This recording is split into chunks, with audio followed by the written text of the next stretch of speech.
መጽሐፈ ነገሥት ካልዕ ምዕራፍ 21 የምናሴ ዘመነ መንግሥት። ምናሴም በነገሠ ጊዜ 12 ዓመት ሆኖት ነበር።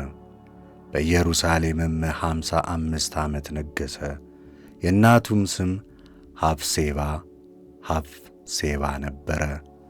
እግዚአብሔርም ከእስራኤል ልጆች ፊት እንዳራቃቸው እንደ አሕዛብ ርኵሰት በእግዚአብሔር ፊት ክፉ ነገርን አደረገ። አባቱም ሕዝቅያስ ያፈረሳቸውን የኮረብታውን መስገጃዎች መልሶ ሠራ።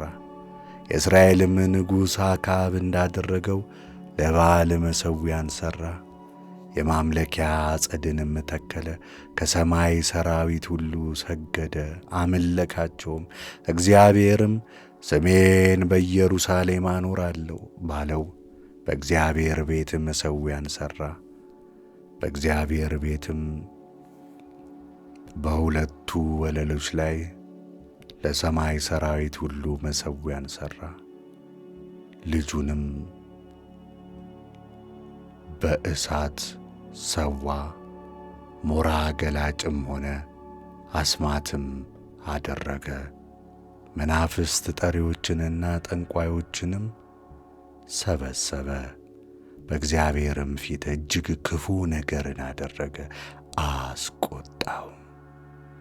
እግዚአብሔርም ለዳዊትና ለልጁ ለሰሎሞን በዚህ ቤት ከእስራኤል ነገድ ሁሉ በመረጥኳቸው በኢየሩሳሌም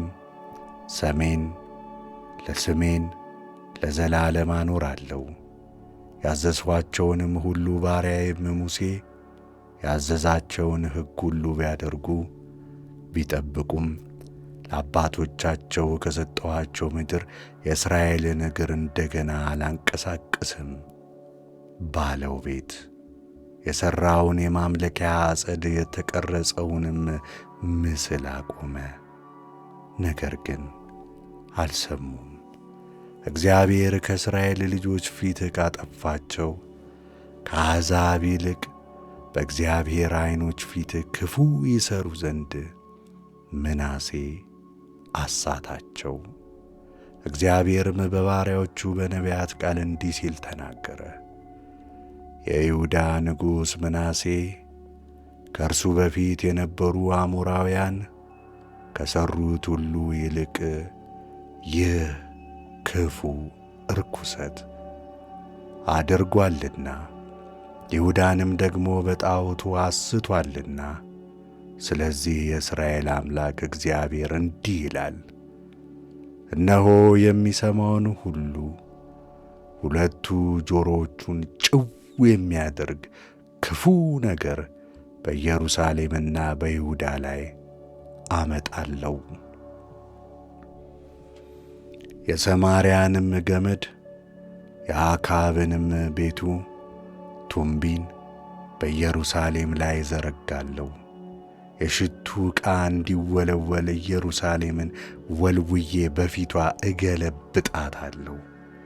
የሕዝቡንም ቅሬታ እጥላለሁ። በጠላቶቻቸው እጅ አሳልፌ እሰጣቸዋለሁ። ለጠላቶቻቸውም ሁሉ ምርኮና ብዝበዛ ይሆናሉ። አባቶቻቸውን ከግብፅ ካወጣኋቸው ቀን ጀምሮ እስከ ዛሬ ድረስ በፊቴ ክፉ ሠርተዋልና አስቈጥተውኛልምና። ደግሞም ምናሴ በእግዚአብሔር ዐይኖች ፊት ክፉ ይሠራ ዘንድ ይሁዳን ካሳተበት ኀጢአት ሌላ ከዳር እስከ ዳር ኢየሩሳሌምን እስኪሞላት ድረስ እጅግ ብዙ ንጹሕ ደምን አፈሰሰ። የምናሴ የቀረው ነገርም የሠራው ሥራ ሁሉ ያደረገውም ኀጢአት እነሆ በይሁዳ ነገሥታት የታሪክ መጽሐፍ የተጻፈ አይደለምን?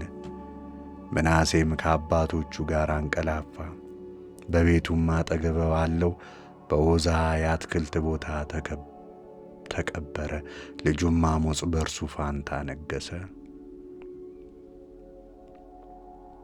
አሞጽም በነገሠ ጊዜ 22 ዓመት ሆኖት ነበር።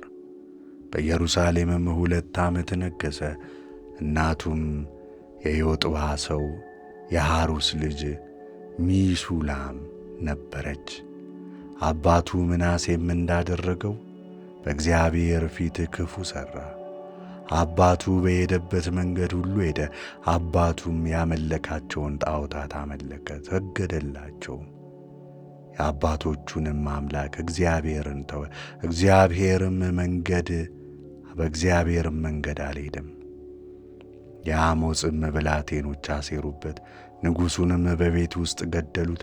የሀገሩ ሕዝብ ግን በንጉሡ በአሞጽ ላይ ያሴሩትን ሁሉ ገደሉ።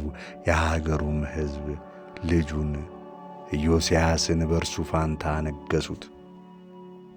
የአሞጽም የቀረው ነገርና የሠራው ሥራ ሁሉ እነሆ በይሁዳ ነገሥታት የታሪክ መጽሐፍ የተጻፈ አይደለምን?